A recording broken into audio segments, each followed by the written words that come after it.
ശരീരത്തിന് നമുക്ക് എന്തെങ്കിലും അസുഖം വന്നിട്ടുണ്ടെങ്കിൽ കാലുവേദന, പനി, തലവേദന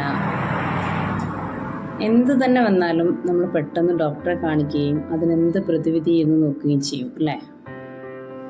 ഇതുപോലെ തന്നെ നമ്മുടെ മനസ്സിനും ഒരുപാട് അസുഖങ്ങളുണ്ട്. 800-ൽ പരം അസുഖങ്ങളെ കുറിച്ചിട്ട് ക്രോഡീകരിക്കപ്പെട്ടിട്ടുണ്ട്. നമുക്ക് എത്ര പേർക്ക് അതിനെക്കുറിച്ച് ബോധവാന്മാരാണ്? നിങ്ങളുടെ ശാരീരിക അസുഖങ്ങൾ നിങ്ങളെ അസ്വസ്ഥപ്പെടുത്തുന്നതിനേക്കാളും എത്രയോ 10 മടങ്ങ് നിങ്ങളുടെ മാനസിക അസുഖങ്ങൾ നിങ്ങളെ അസ്വസ്ഥപ്പെടുത്തുന്നുണ്ട്. പക്ഷെ പലപ്പോഴും നമ്മളാരും അതിനെക്കുറിച്ച് ബോധവാന്മാരല്ല. അതിൽ നിന്ന് ദീർഘകാലം ചികിത്സ തേടേണ്ടതും ഹ്രസ്വകാലം ചികിത്സ ചെയ്താൽ മാറുന്നതും പെട്ടെന്ന് തന്നെ സുഖപ്പെടുന്നതുമായ തരത്തിലൊക്കെ ഉണ്ട്.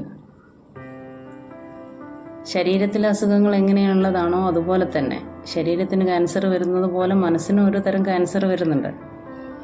ആ മനസ്സിനാണ് അത് ബാധിക്കുമ്പോൾ അതിൻ്റെ പേരുകൾ മാറുന്നു എന്ന് മാത്രം. ശാരീരിക അസുഖങ്ങളെപ്പോലെ തന്നെ പരിചരണം കിട്ടേണ്ടതാണ് മാനസിക അസുഖങ്ങൾ എന്ന ബോധം നാം ഓരോരുത്തരും വളർത്തിയെടുക്കേണ്ടതാണ്. അത് നിങ്ങളുടെ ജീവിതത്തിലെ സുഗമമായ നടത്തിപ്പിന്, നല്ല കാര്യങ്ങൾ ഉണ്ടാക്കിയെടുക്കുന്നതിന് ഒരുപാട് സഹായകമാകും.